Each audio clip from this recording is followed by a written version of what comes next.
Welcome to the upgrade of my Realme 9i, and I'll show you how to check battery temperature with Ampere app on this device. So first you should go into the Play Store application, and then here on the search pool enter the Ampere. And now we have to get this application, so tap to install and wait a couple of seconds while the application downloading and then installing on your device. Now just open the app. Here click yes I agree, pick close. On the left down corner tap to OK, and here as can you see we got the section with the temperature of our device battery. In my case that's 28 and 2 degrees.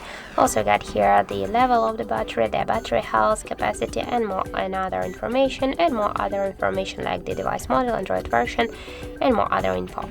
So that's it. Thank you guys for watching, and if you find this video helpful, don't forget to leave a like, comment, and to subscribe our channel.